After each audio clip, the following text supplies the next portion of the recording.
저희가 최근 진행해서 판결받은 사건을 예를 들어서 설명드리자면은 세대별 지능형 홈네트워크 하자가 있습니다. 이 하자에 대해서는 국토교통부 공동고시나 이런 부분에 있어서 기준을 맞춰서 시공하도록 되어 있는데 그 시공을 미달해서 설치가 되었기 때문에 하자로 판단이 된 부분이 있습니다.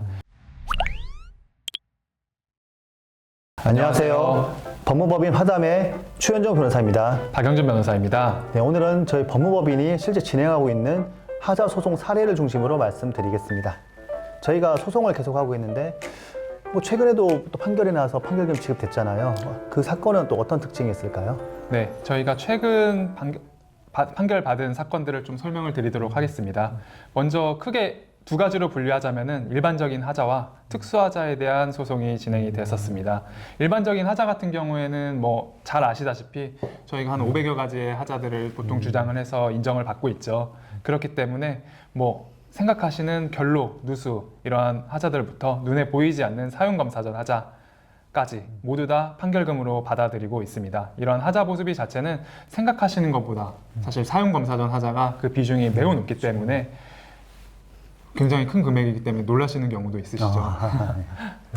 왜냐하면 이제 본인들 생각했던 하자는 그 정도는 아닌 것 같은데 네. 금액을 보면 또 여기저기 또 많이 또 인정되어 있으니까 이게 뭐냐라고 하시는 분도 있을 것 같아요. 네, 맞습니다. 실제 입주자분들께서는 이것이 하자가 아니라고 생각했던 부분조차도 실제 도면과 다르게 시공이 되어 있거나 아니면은 법규 기준을 미달한 부분이라고 하면은 당연히 그 부분은 법원에서는 하자로 인정을 하고 있기 때문에 실제 저희가 그 부분을 찾아서 주장을 하는 부분을 법원 판결을 통해서 하자 보수비를 받고 있습니다. 실제로 그런 하자가 이게 하자가 맞다라고 발굴하는 그런 노하우가 굉장히 중요할 것 같습니다. 네, 맞습니다. 이 하자 소송, 합의 마찬가지입니다. 이 하자라는 것은 결국에는 저희가 주장을 하지 않는다고 하면은 그리고 그 주장을 설득시킬 수 없다고 하면은 하자가 존재한다고 하더라도 합의금 내지 판결금은 작을 수밖에 없습니다.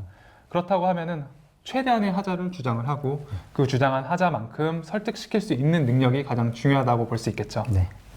특수하자라고 말씀하셨는데 또 네. 그런 건 어떤 것들이 있을까요? 네, 특수하자도 존재를 합니다. 저희가 최근 진행해서 판결받은 사건을 예를 들어서 설명드리자면은 세대별 지능형 홈네트워크 하자가 있습니다.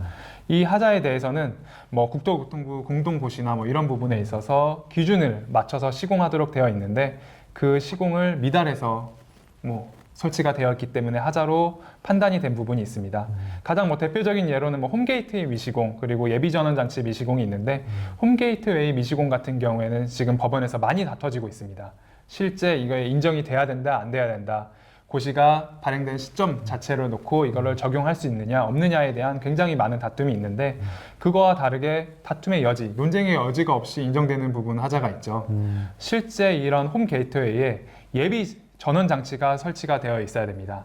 이 아파트에서 그렇죠. 살고 계신 분들 같은 경우 생각해 보시면은 이 월패드를 통해서 굉장히 많은 부분을 조작을 하고 계시잖아요.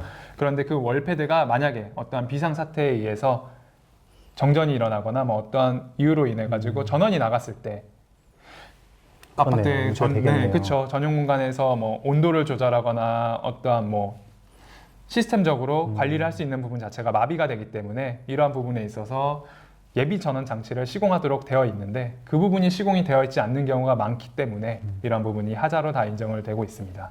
신축 아파트 같은 경우에는 또 이런저런 또 새로운 시스템이 많이 들어가잖아요. 네, 맞습니다. 이전에는 아파트들이 구조를 가지고 있고 각각 개별적으로 들어있는 그런 경우였다면 요즘에는 어쨌든 각 세대별로 통제할 수 있는 시스템도 있을 것이고 그 세대와 또 전체 공동 어떤 관리할 수 있는 그런 시스템이 같이 있는데 그래서 이게 마비가 되면 굉장히 불편할 수도 있는 것이고요. 굉장히 큰 문제죠. 그리고 실제 그 전원이 나간 경우뿐만이 아니라 만약에 월패드에 있는 어떠한 프로그램이 해킹당한다고 하면은 실제 사례가 있었죠.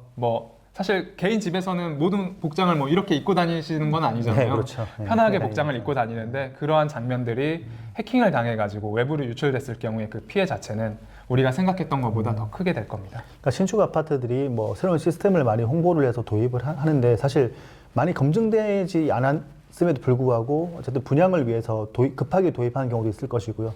또 요즘엔 또 커뮤니티 센터라고 말하는 그런 공용 공간이 또 워낙 크게 또 여러 가지 이제 어떤 시설과 시스템으로 들어오는데 그런 부분에 대한 하자도 잘 발굴해야 될 것 같아요. 왜냐하면 입주자들은 이제 본인이 사는 공간 위주로 이제 관심이 있지 공용 공간을 그냥 쓰기만 하는 거니까. 근데 그런 것들도 다 따지고 보면 공용공간 하자가 더 크잖아요. 맞습니다. 금액을 내 보면 입주민들이 살고 있는 그 전유 부분에 있는 공간에 있는 하자 금액보다 공용공간이 더 큽니다. 네, 근데 그 크다는 것을 가서 발견하기 위해서는 사실은 그만큼 노하우가 많이 필요한 것이죠. 네. 얘기해 주셨으니까 생각났는데 제가 진행했던 사건 중에서 요즘 아파트들의 수영장들도 많이 있지 않습니까? 수영장에. 네, 수영장에 있는 어떤 방수 처리가 제대로 되지 않아 가지고 계속적으로 그로 인해 누수 문제가 발생된 경우도 있었고요. 골프장들도 요즘 많이 네, 설치를 하잖아요. 그렇죠. 근데 이 골프 시설 간에 이용자들 간에 이격 거리가 분명히 존재를 해야 되는데 그러한 거리가 제대로 지켜지지 않은 채 시공이 되었기 때문에 안전상 문제도 발생할 수 있었고 이런 부분 자체는 하자로 사실 인정을 받아서 보상을 받을 수밖에 없는 문제가 있었죠. 네, 요즘에 그 조식 아파트라고 해서 또 네. 그런 게 있냐 없냐에 따라서 굉장히 또 많이 또 달라지긴 하는데요. 네, 맞습니다. 저는 구축에 살고 있기 때문에 잘 모릅니다. 그런 것들. 어쨌든 새롭게 계속 도입되는 어떤 그런 구조나 어떤 시설물이 있기 때문에 또 거기에 발맞추어서 빠르게 하자를 또 발굴해낼 수 있는 그런 노하우 굉장히 중요할 것 같습니다. 네, 맞습니다. 불과 몇 년 전까지만 하더라도 이 지식산업센터가 네, 그렇죠. 네, 노후 대비로서 굉장히 주목받았던 상품이죠. 네, 맞습니다. 근데 요즘에는 좀 분위기가 좋지 않아서 네. 말씀드리기 좀 그렇긴 합니다. 네, 불과 몇 년 전까지만 하더라도 이 지식산업센터가 굉장히 많이 분양이 되었습니다. 특정 지역, 뭐 동탄이나 문정 그리고 다른 혁신도시 내에서도 지식산업센터가 굉장히 많이 이제 지어졌었고 분양이 되었었습니다. 그리고 이게 몇 년이 지나니까 하자가 굉장히 많이 발견이 되어서 실제 거기서 영업을 하기에 지장이 갈 정도로 문제가 발생이 되어서 저희 로펌에 많이 문의를 주고 계시죠. 그래서 저희가 이런 지식산업센터를 진행을 하게 됐을 경우에 특징적인 하자들을 많이 발견을 했었잖아요. 그럴 것 같아요. 왜냐하면 아파트는 또 아파트는 특징이 있지만 지식산업센터는 또 새롭게 도입됐던 몇 년 전이지만 어쨌든 네. 그런 또 특징을 가지고 있기 때문에 아마 하자가 좀 다르지 않을까 그런 생각도 드는데요. 네, 맞습니다. 뭐 우리가 지식산업센터라고 하지만 실제는 아파트형 공장과 마찬가지잖아요. 네, 그렇죠. 그러한 어떤 영업 행위를 하기 위한 공간인데 이 영업 행위를 하기 위한 공간이 상가와 좀 약간 다른 게 무거운 자재나 그리고 그 자재를 실은 차량들이 굉장히 많이 이동을 하게 됩니다. 그렇죠. 그렇다고 하면 이 건축물 자체가 그러한 무게를 버틸 수 있을 정도로 이 하중을 버틸 수 있을 정도로 시공이 돼야 되는도 불구하고 그러한 부분 자체에서 어떤 기능적 결함이 발생되어서 문제가 많이 발생하고 있죠. 실제 그래서 저희가 이런 부분을 법원 감정 하자 진단을 하게 된다고 했을 때 그 결과를 놓고 보면은 아파트와 좀 더 다른 특징적인 하자들을 많이 발견할 수 있었습니다. 아파트는 좀 더 복잡한 반면에 좀 가볍다면 네. 그러니까 여기는 좀 아파트는 공장이다 보니까 네, 좀 하드웨어가 좀 더 중요하다는 느낌도 들긴 들고요. 네, 맞습니다. 구조는 복잡할 것 같지는 않지만 네. 네, 그럴 것 같습니다. 네, 맞습니다. 이러한 부분을 고려하셔서 이 하자 분쟁 문제를 해결을 하셔야지만 우리가 우리 건물에 존재하는 하자를 놓치지 않고 그 하자에 대한 여러분들 구분 소유자들의 권리죠. 네. 왜냐하면 저희 구분 소유자들 같은 경우에는 수분양자들은 그런 하자가 없는 완제품을 기준으로 해서 분양대금을 치르시지 않으셨습니까? 그렇기 때문에 이러한 하자에 대해서 최소한 뭐 보수를 받지 못하신다고 하시면은 손해배상을 받으셔서 직접 고치실 수밖에 없을 겁니다. 이러한 문제를 해결하시기 위해서는 결국에는 전문적인 지식을 갖고 경험이 많은 로펌에 의뢰를 하셔야 될 걸로 생각이 됩니다. 그러니까 아파트에 비해서 살고 있는 공간 아니다 보니까 사실은 좀 관심도 덜한 것 같고요. 그냥 쓰기에는 불편하지 않으니까. 하지만 이제 점점 이제 지식산업센터를 분양받으신 분들도 이제 하자 문의 많이 들어오시고 실제로도 저희가 진행을 하고 있고요. 네, 그러니까 좀 더 어쨌든 하자가 존재하고 있다라는 것만 생각을 하시고 집산업센터든 오피스텔이든 간에 아파트만큼이나 하자가 다 발견되고 있기 때문에 저희가 더 많이 발굴해서 아파트 이상의 손해배상을 받을 수 있도록 노력해 보겠습니다. 네, 오늘은 저희가 최근에 진행하고 있는 하자 소송 사례에 대해서 말씀드렸습니다. 여러분 감사합니다.